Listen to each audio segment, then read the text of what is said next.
E o Jornal da Rede Alesp vai começando com a sua primeira entrevista. Vamos falar com Ariel de Castro. Ele é advogado e especialista em direitos humanos e vai nos falar sobre os 72 anos da Declaração Universal dos Direitos Humanos. Bom dia, doutor Ariel, seja muito bem-vindo.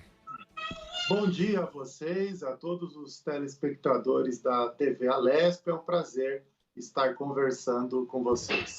Pois é, doutor Ariel, a gente, 72 anos, queria que o senhor resgatasse um pouquinho da importância e a história dos direitos humanos, porque a gente vê na Constituição várias regras que vêm dos direitos humanos, até porque é anterior, né? Nossa Constituição é com 30 e poucos anos e a Carta dos Direitos Humanos aí com mais de 7 décadas, por favor.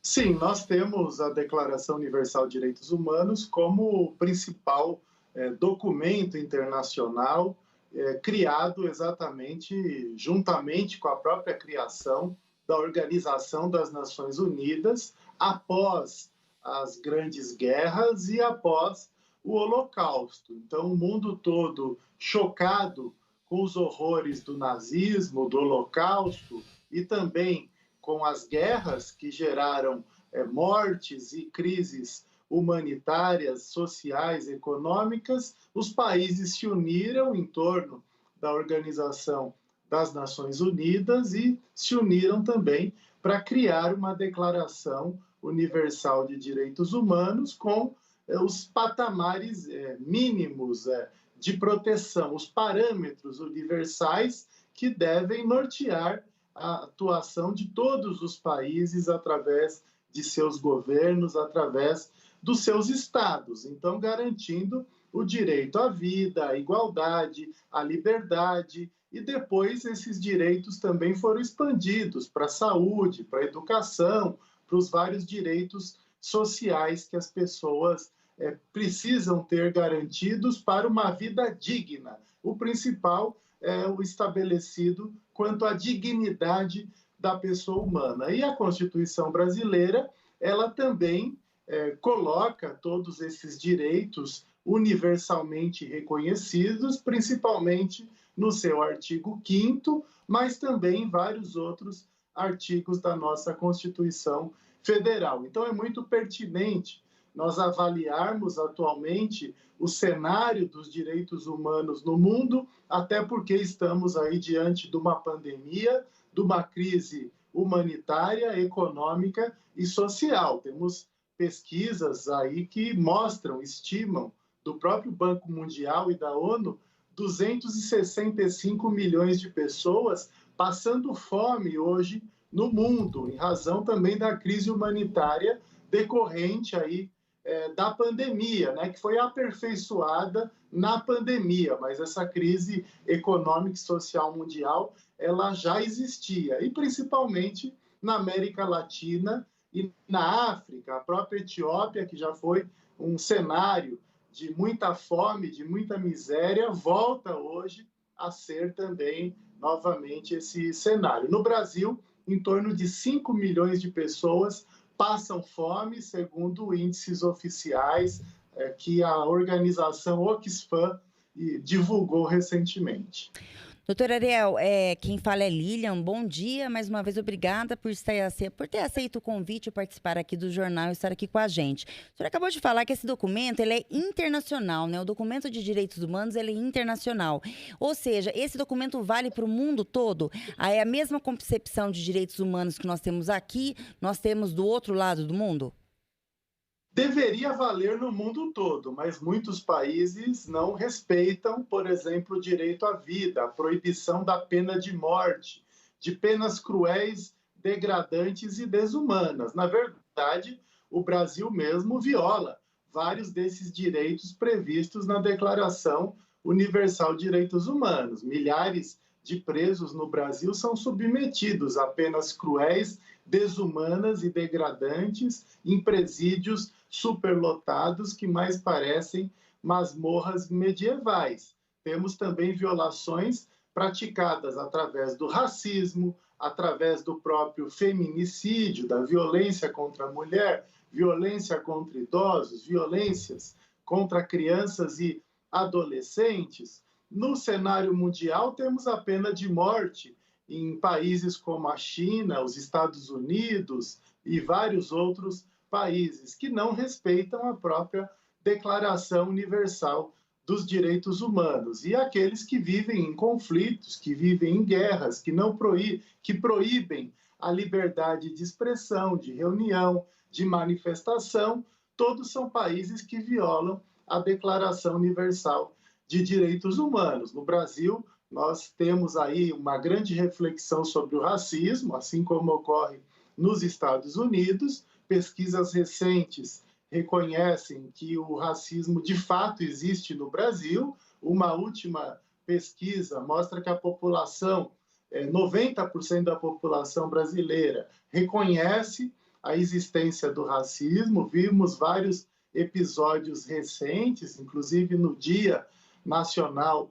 pela Igualdade Racial, no Dia da Consciência Negra, recentemente, onde um negro foi assassinado por seguranças no mercado Carrefour, lá de Porto Alegre, e várias outras situações de racismo que temos visto com frequência, até pessoas, uma advogada que proferiu aí várias ofensas racistas numa padaria em São Paulo e tantos outros episódios de discriminação que vemos no Brasil.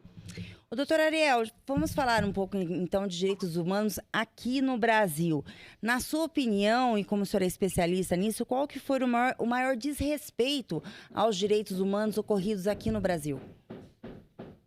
Nós temos muitos desrespeitos aos direitos humanos no Brasil, mas certamente a questão da discriminação racial e social é uma das maiores. Nós temos a preocupação atual com a população tradicional, com os indígenas que estão morrendo também em razão de doenças, por abandono por parte do governo federal, a falta de ações da FUNAI, assassinatos promovidos também por madeireiros, por latifundiários, por jagunços contra lideranças indígenas, o aumento dos conflitos no campo. Então, nós temos aí um cenário muito grande de violações de direitos humanos no Brasil. Contra crianças e adolescentes também, no ano passado, mais de 86 mil denúncias que chegaram ao Disque 100 de violações, de violências contra as crianças e adolescentes. O cenário também de violência contra as mulheres, que se agrava agora nesse período de quarentena, de distanciamento social, tanto contra mulheres, contra idosos, contra crianças e adolescentes. A violência doméstica é uma grande preocupação e tudo isso são violações da própria Declaração Universal de Direitos Humanos. O direito à integridade física, o direito à vida digna, são direitos também fundamentais. O direito à liberdade, nós temos ainda escravidão no Brasil, pessoas que são escravizadas, que trocam o seu trabalho por um prato de comida, que trocam o seu trabalho para ter um local para dormir, crianças, adolescentes, mulheres exploradas sexualmente também em troca de local para dormir, em troca de prato de comida, nas grandes cidades muitas vezes exploradas sexualmente em troca de drogas, em algumas situações. Então, as violações de direitos humanos, elas são as mais variáveis. Os assassinatos cometidos por policiais, também agentes do Estado que deveriam proteger os cidadãos, que são pagos pela população, mas que muitas vezes são violadores, quando deveriam ser os principais defensores dos direitos humanos, mas acabam se tornando violadores, por meio da corrupção policial, por meio da violência, dos abusos de autoridade, dos assassinatos. 75% das vítimas de violência policial, de assassinatos no Brasil por parte de policiais, são negros. Tivemos mais de 6 mil assassinatos cometidos por policiais no ano passado no Brasil. Nos Estados Unidos, vimos toda a movimentação, a manifestação em torno da violência policial esse ano, em razão da morte de um negro, mas no Brasil esse racismo cometido por meio das polícias, ele é muito maior. Enquanto a polícia americana matou 239 negros no ano passado, as polícias brasileiras mataram mais de 4.300 pessoas negras no Brasil. Então, nós temos também essa preocupação. Em São Paulo, no primeiro semestre, mais de 500 mortes cometidas por policiais. Então, nós precisamos também tratar dessa questão da violência policial no país e o direito à vida em geral. Tivemos esse ano, até setembro, mais de 32 mil pessoas assassinadas em geral no Brasil. Então, o direito à vida sequer tem sido garantido, tanto no Brasil como no mundo todo. Doutor Ariel, como é que o senhor vê a questão do impacto da desigualdade no Brasil, que é o 7º país mais desigual no mundo, na relação com os direitos humanos e os seus impactos, seja entre os índios, no sistema penitenciário, enfim. E eu gostaria também de saber se o senhor vê que em alguns países essa desigualdade ao longo dos anos tem sido amenizada e por que no Brasil a gente entra décadas e sai décadas e ela agora com a pandemia, dizem, até se acentuou essa concentração de riqueza e desigualdade social. Sim, você toca num ponto essencial, a questão do direito à igualdade, do direito à vida digna, que estão na Declaração Universal de Direitos Humanos, também no artigo 5º da nossa Constituição Federal. E realmente o Brasil é um dos países mais desiguais do mundo. É inaceitável que tenhamos em torno de 5 milhões de pessoas passando fome num país que tem tanta comida, muitas vezes desperdício de comida que nós temos no nosso país e tantos recursos naturais que o Brasil possui, e temos ainda pessoas passando fome, muitas pessoas sem saneamento básico, sem os direitos mínimos garantidos, principalmente nas comunidades mais periféricas e também em comunidades rurais do país, locais que sequer a água chega para as pessoas. Então, a desigualdade ela aumenta nesse período. Nós sabemos que temos várias iniciativas de solidariedade, tanto individuais como coletivas, como até empresariais, mas ainda são muito poucas. Nós precisamos de mais ações governamentais. Uma delas é a instituição efetiva de uma renda mínima, de uma renda básica de cidadania. O auxílio emergencial tem sido importante e essencial para garantir a mínima dignidade para as pessoas no Brasil, muitas delas que perderam os seus empregos ou que tiveram agora suas situações de pobreza, de miséria agravadas em razão da pandemia, muitas que trabalhavam na informalidade, que não conseguem também mais trabalhar, principalmente vendedores ambulantes. Então, é necessário termos iniciativas de renda básica, tanto nacional, como já teve, e que agora foi diminuído o valor, o que tem também gerado graves efeitos na vida das pessoas e das famílias, e temos que ter essas rendas básicas também nos âmbitos estaduais e nos âmbitos municipais, para termos aí o mínimo de dignidade, o mínimo de condições sociais e econômicas para as pessoas que mais precisam. É hora também de reforçar os programas sociais através do Sistema Único da Assistência Social, de ter mais recursos para a área social, exatamente para enfrentarmos essa crescente desigualdade. Na pandemia, várias pesquisas mostraram que os ricos ficaram mais ricos, o dinheiro foi investido e eles ficaram ainda mais ricos, e os pobres ficaram ainda mais pobres. E a miséria aumentou, a fome tem aumentado, e junto disso, outras mazelas acontecem, como a exploração sexual infanto-juvenil, a exploração do trabalho infantil, o aumento da população de rua. Aqui em São Paulo, mais de 25 mil pessoas vivem perambulando pelas ruas, dormindo nas sarjetas e nas calçadas. Isso são situações gritantes de violação de direitos humanos. O senhor acha que as últimas eleições para prefeito e vereadores conseguiu emplacar uma representatividade maior das classes de minoria ou o senhor acha que há muito por fazer ainda?